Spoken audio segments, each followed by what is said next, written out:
This video presentation and its accompanying materials are copyrighted by the American Association for Respiratory Care. Any public display, sale, copy, or distribution of the video or materials may only be undertaken with the prior written consent of the AARC. As a registered participant, you are authorized to duplicate course materials for this program for each participant viewing at your facility. This presentation and accompanying materials can be used by staff within the institution, but cannot be resold, distributed, or displayed for profit. Copyright 2019, all rights reserved. The following is a presentation of the American Association for Respiratory Care. Welcome to Current Topics in Respiratory Care.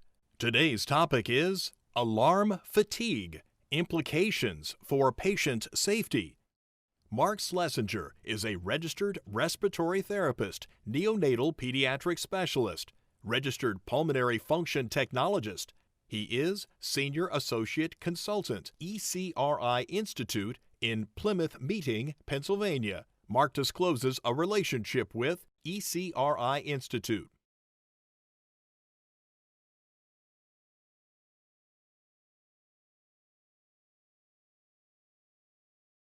Hello, I'm Marc Schlessinger.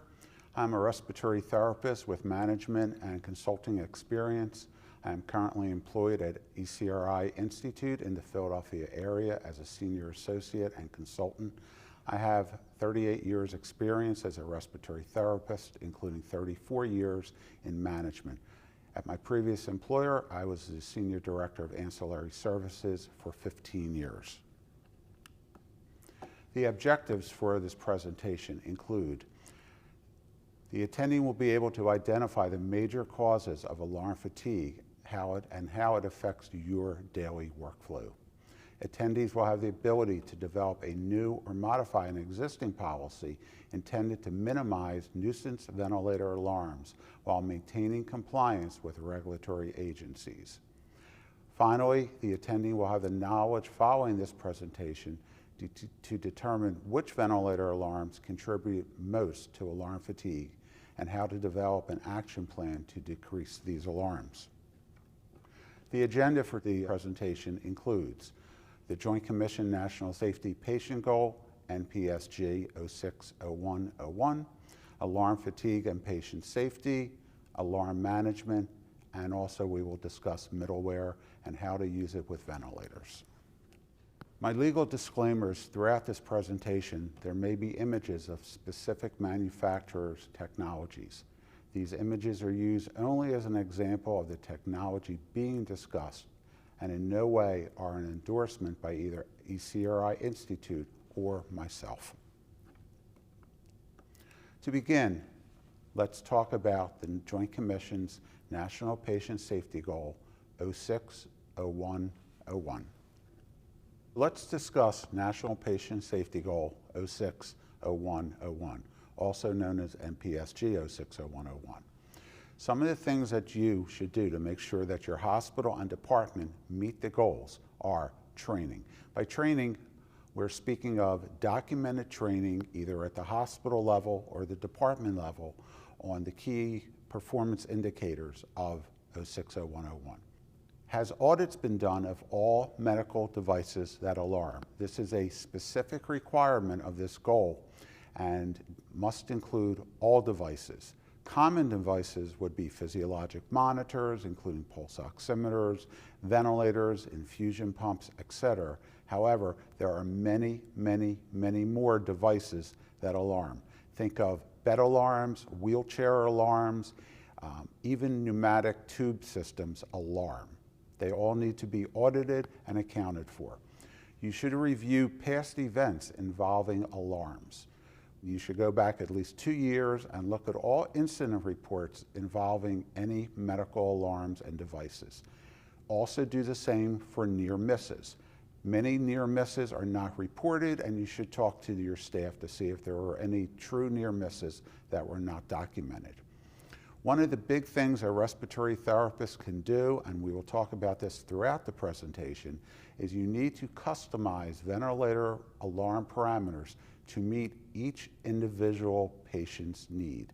There is no generic settings for our ventilator alarms, and again, each patient must have their own parameters set for their own needs.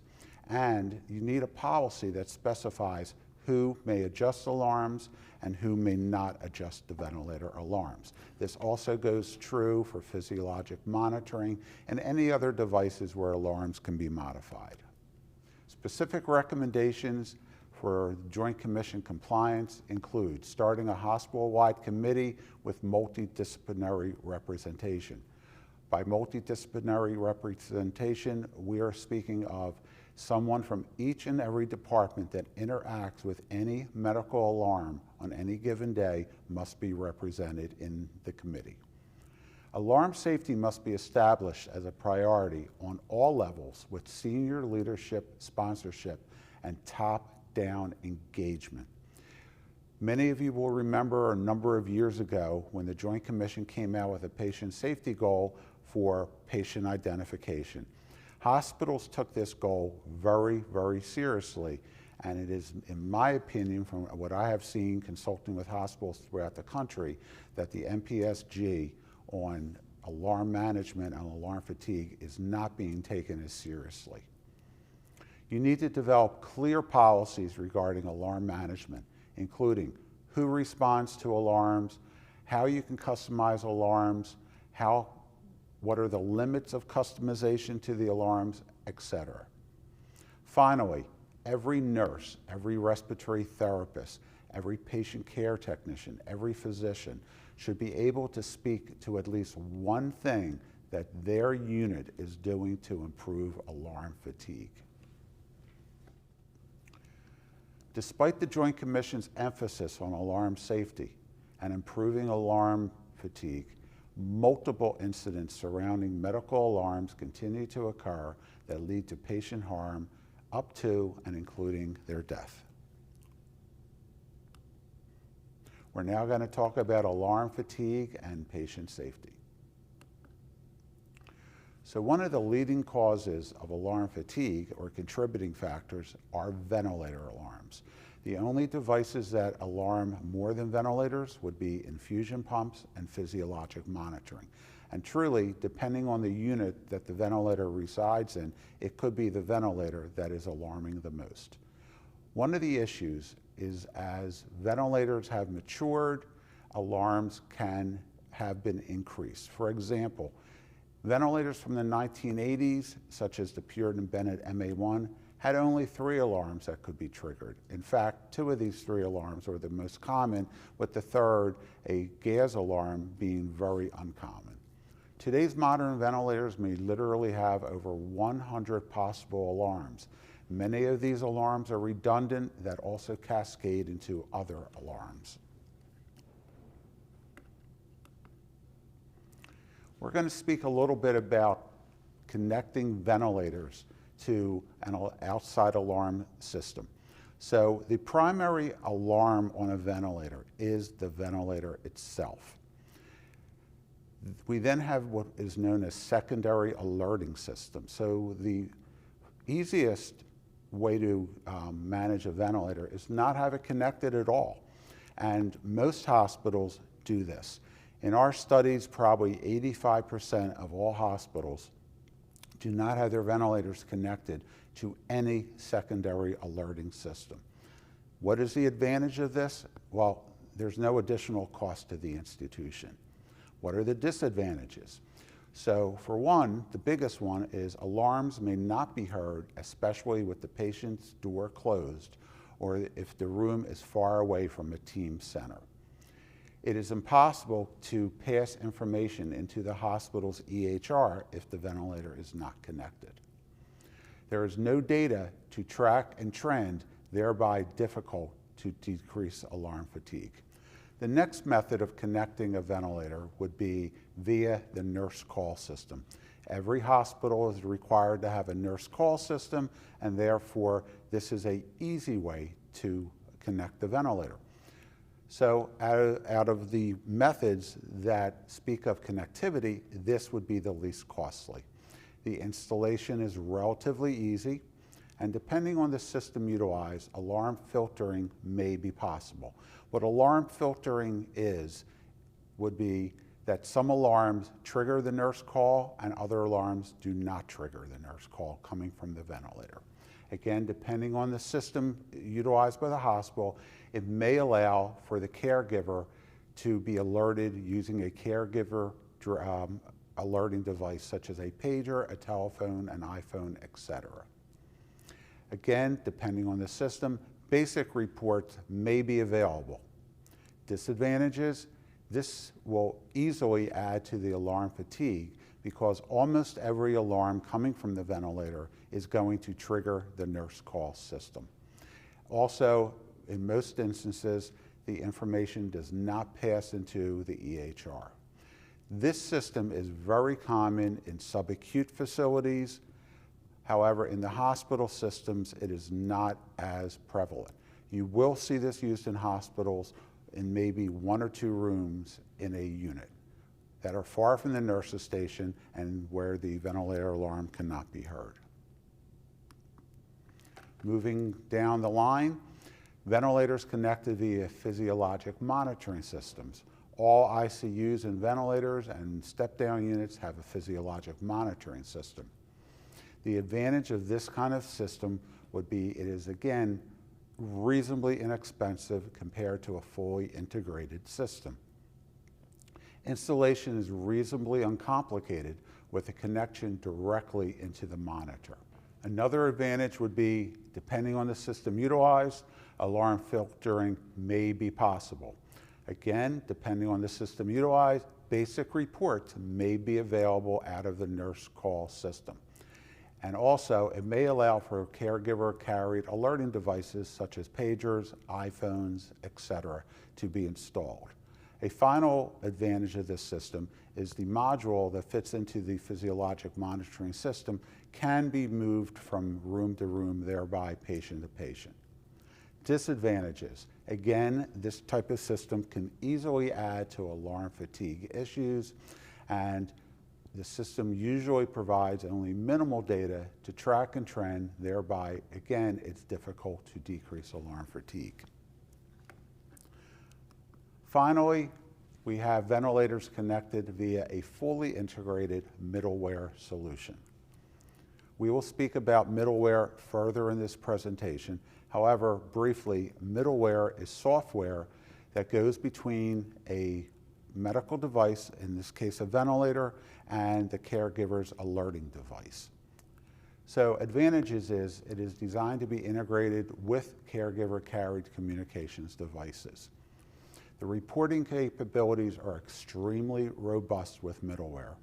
Alarm filtering and alerting capabilities, also known as business rules, are robust and endless in the possibilities.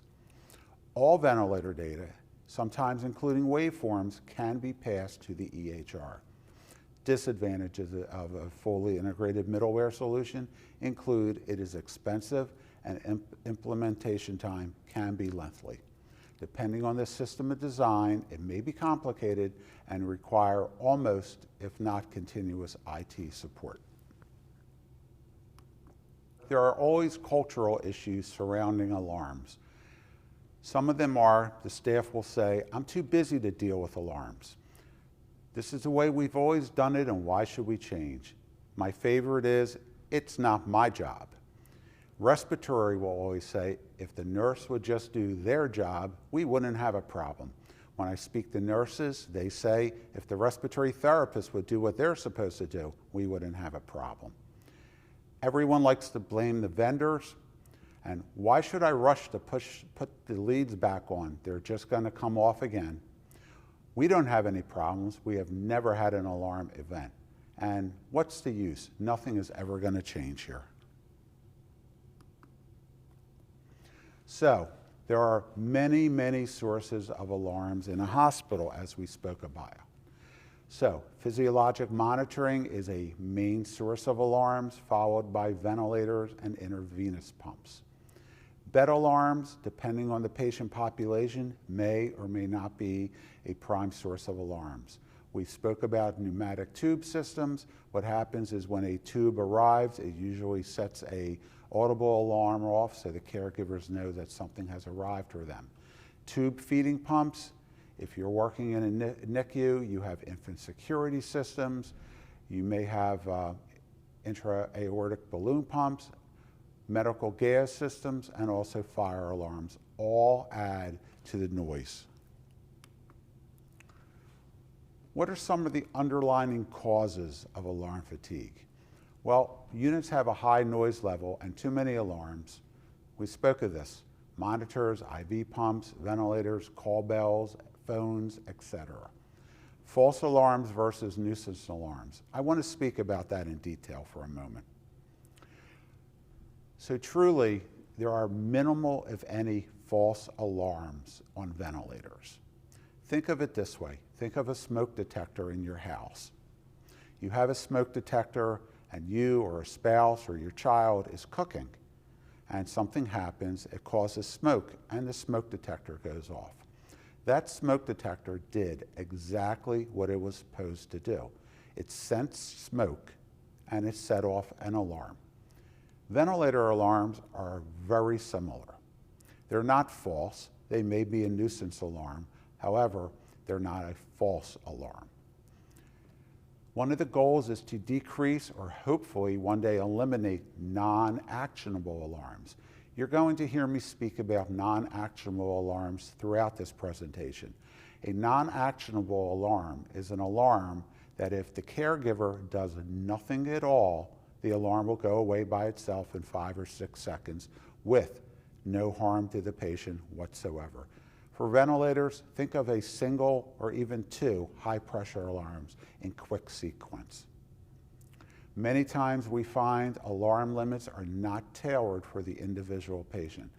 Many hospitals still have by policy where alarms should be set and are not, again, tailored for the patient. This adds greatly to alarm fatigue. Also, with most modern ventilators, there's a large redundancy of alarms. For example, the low tidal volume alarm and a low minute ventilation alarm. Alarms will go off in common and also cascade into other alarms. So, speaking of alarm fatigue, medical device alarm safety, there are hundreds of patients equaling thousands of alarms. One of the things to remember is that 85 to 99% of alarms do not require a clinical intervention. And again, this would be a non-actionable alarm. Think of it this way. If we could eliminate anywhere from 85 to 99% of all alarms on a ventilator, think how quiet the unit would be. The perfect alarm. Unfortunately, the perfect alarm does not exist. The perfect alarm would be 100% specific and 100% sensitive. Again, think of a smoke alarm. The smoke alarm is 0% specific, but it is 100% sensitive. I'm going to speak about now some recent alarm-related events that as an employee of ECRI Institute, we have investigated and helped these institutions with their alarm management issues. So obviously, we cannot give details to the hospital or the location. This was a large academic teaching hospital. On Christmas Day, there was a patient death due to the monitor speakers being unplugged by the nursing staff. This was a physiologic monitoring event. On another day, in another unit, while we were visiting, the speakers were covered with towels. Nursing staff, including managers, were oblivious to the alarm sounding for over 20 minutes during our visit.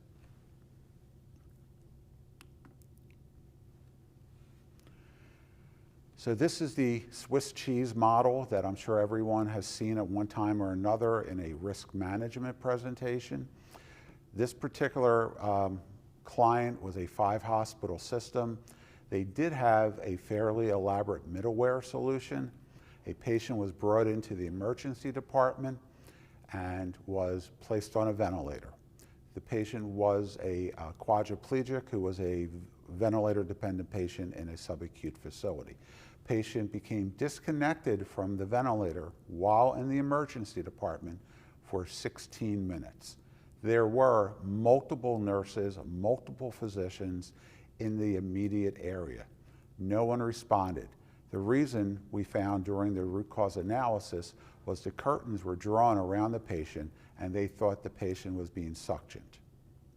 The ventilator monitoring system worked exactly as it was supposed to, and it did send multiple pages and alerts. However, the pagers were not on the respiratory therapist.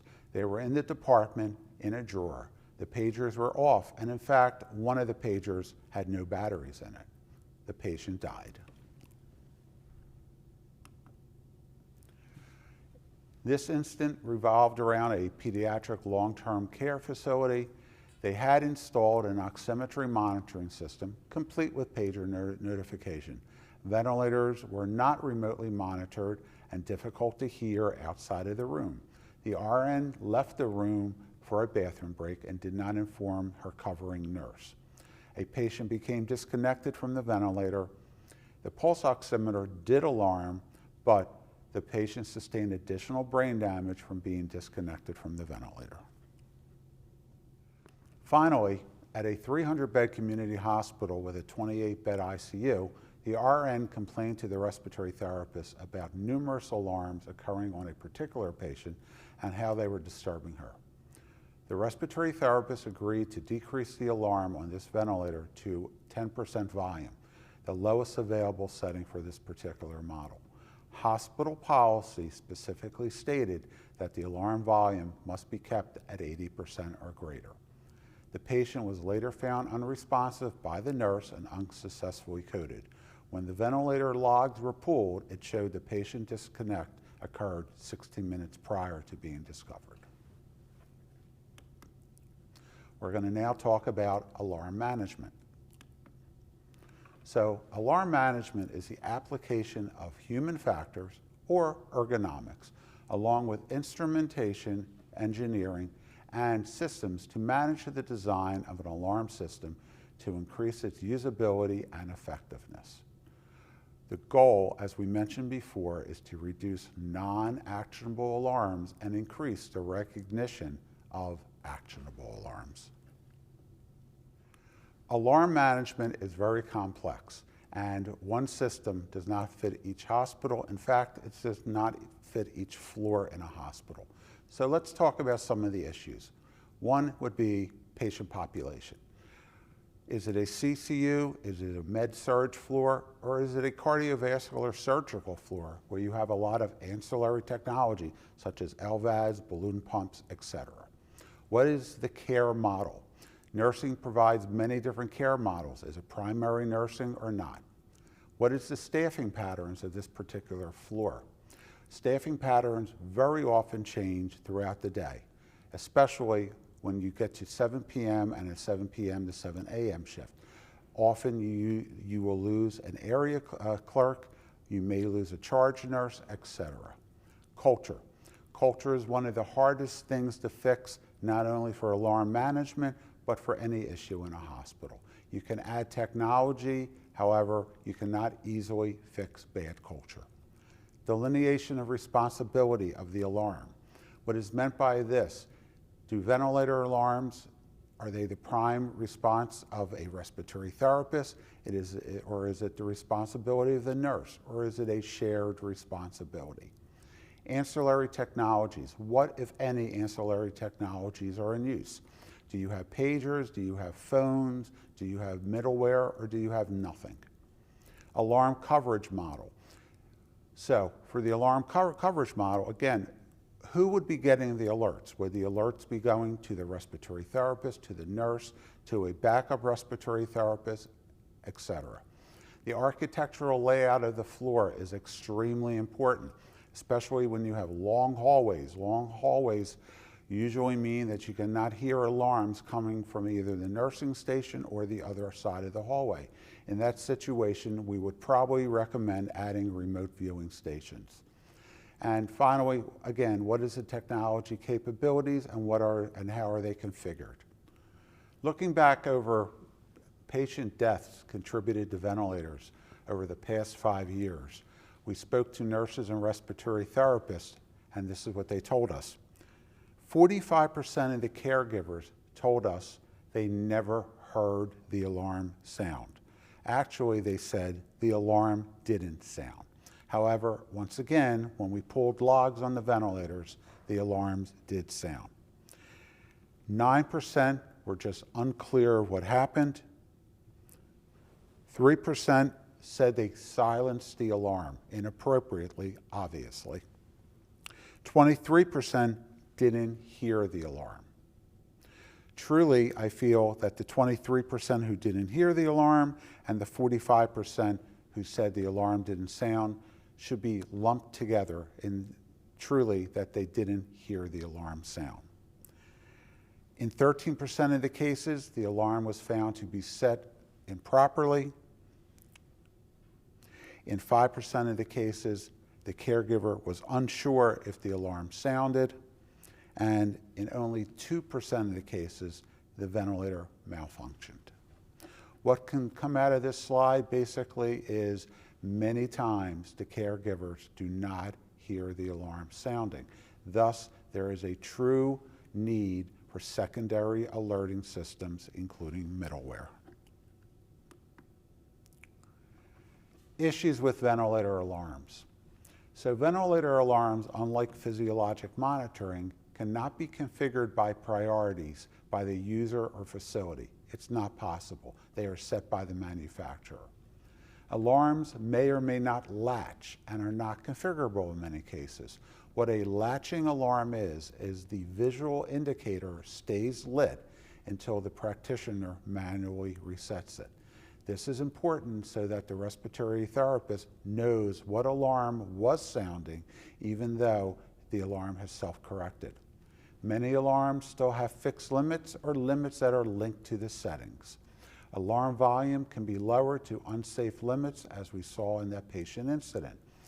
Ventilators usually do not allow for alarm delays. The only ventilators that we know of that have alarm delays built in are home care ventilators, such as the LTV series. Random thoughts on alarms. Default settings, again, are just your starting point. Every alarm needs to be tailored to the individual patient. Maybe manufacturers can make the non-actionable alarms visual only. Maybe manufacturers can put a delay into the alarms, as 90% of all alarms, as we spoke of, self-correct in under 7 seconds. You need to look at what parameter alarms are on and why. Are they really all necessary? One of my favorite is education alone does not change practice. Every department manager has used education in an action plan. However, education alone will not fix the issue. Staff must be held accountable. If everyone is responsible, no one is responsible. Some challenges that we see today. There are more devices that alarm, as we spoke of. There are more patients connected to these devices. Patients today are of a higher acuity, which means an increased alarm load. There are limitations of devices and alarm systems. Many alarms may not satisfy the workflow demands across all care settings. Alarm system designs are not standard and must be customized. There are excessive false positive and non-actionable alarms. There are duplicate alarm conditions. There are inaudible alarms, and there are alarms that are indistinguishable from other alarms. More challenges. There are limitations of the devices and alarm systems. For example, there is lack of actionable intelligence unless you have a middleware solution. And there are many challenges in implementing a middleware solution. Alarm burden and fatigue. There are just too many alarms and too frequent alarms. Many, as we spoke of, are non-actionable. That results in staff taking inappropriate actions such as silencing alarms or ignoring alarms. Alarm noise.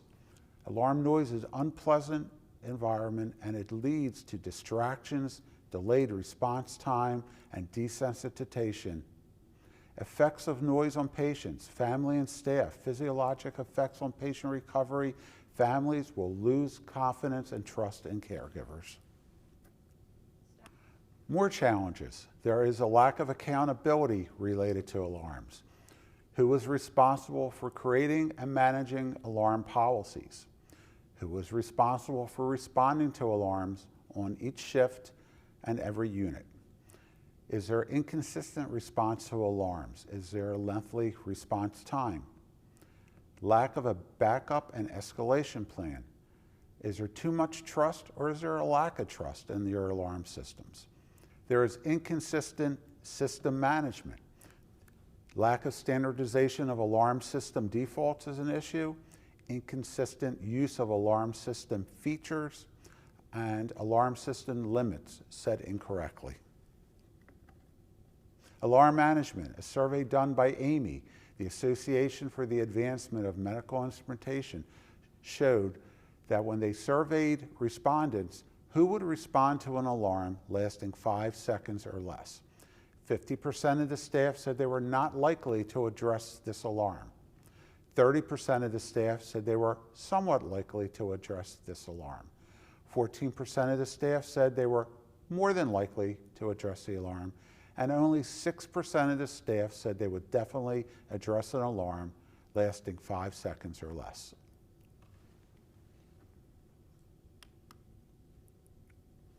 Studies performed by AMI showed that a simple 5-second delay on ventilator alarms would decrease overall alarms by up to 64%. We're now going to speak of middleware.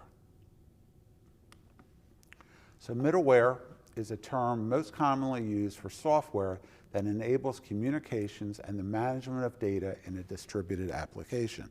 It sounds very complicated, but it's truly not, and we will explain it now.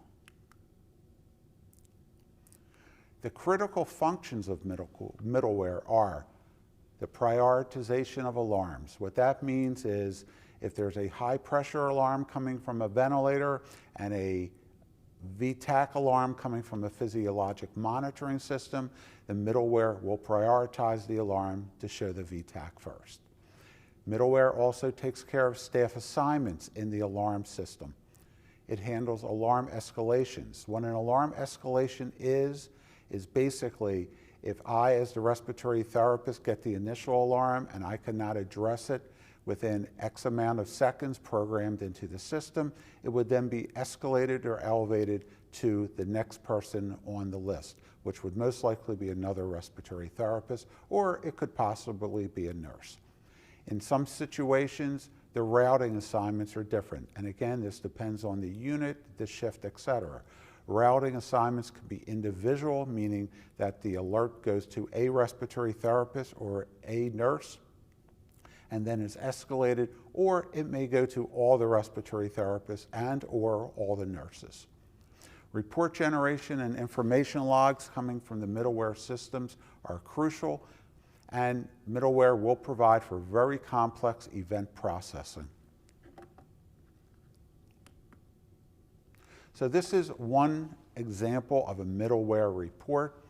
This particular report is very basic. It shows the alarms per day, how many beds were looked at, how many alarms were technical, and how many were physiologic. For this particular report, they're looking at a Nellcore PB840 and a V60. This is another report that tends to get a little complex. However, this report shows 4 particular units, in this case called wards, and it shows every type of alarm coming from the ventilator on those particular wards. Where this report is very useful is it's very easy to pick out which alarms and which units are being activated the most and allow for remediation. This is another middleware report that shows alarms per day per device.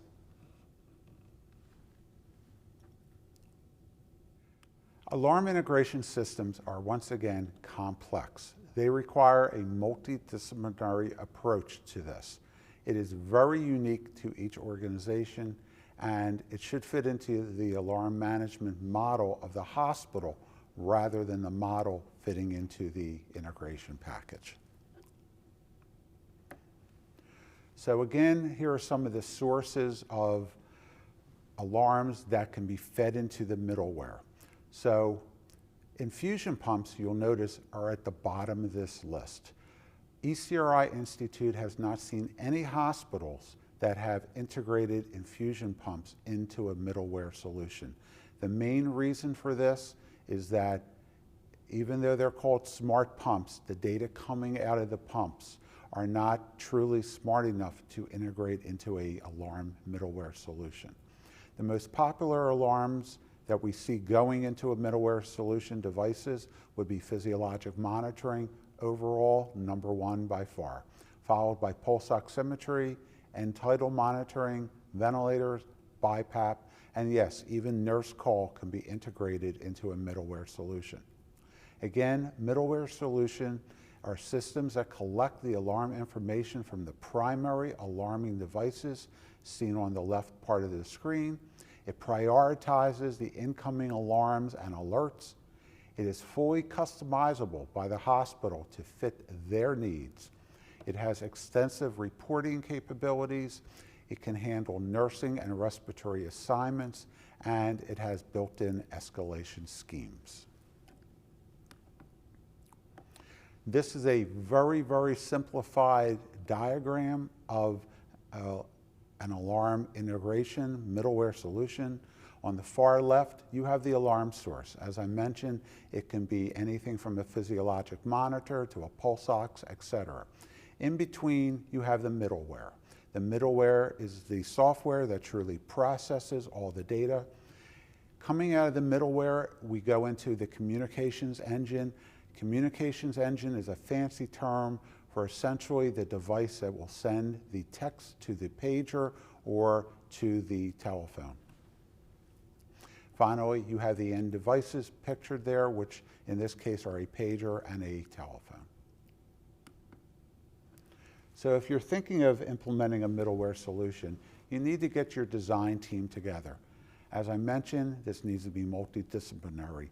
A good team will incorporate both internal and external team members, such as facilities, clinical engineering, nursing, other clinical staff, IT. External is staff from the middleware company, the medical device vendors, the communication systems vendors, and possibly consulting. So pictured here are just some of the caregiver carried alerting devices that are available. In the top left corner, you see the old-fashioned one-way pager. Even though it's old-fashioned and the data you get is very limited due to screen size, it is a highly reliable device. To the top, moving from the center to the right, we have different models of Cisco-type phones and also Spectralink phones. On the bottom left is the Vocera Volt, and on the bottom right would be iPhones and Androids. If you're thinking of implementing, there's many things to consider. The architectural layout of your floors, nurse-to-patient ratios, technology limitations within the building, and finally, you need to test, and do more testing. On the right, I have listed multiple vendors that can supply middleware solutions. Some key takeaways from this presentation. Alarm fatigue is real. It's a true problem that occurs every day in most hospitals throughout the country. Staff must be educated on alarm fatigue. As we have talked about in the presentation, many staff have not received formal education. Finally, middleware can help. By adding secondary alerting to your ventilators and physiologic monitoring, you're adding a key safety level, and It will allow caregivers to hear the alarms when they're not present in the patient's room. Thank you very much.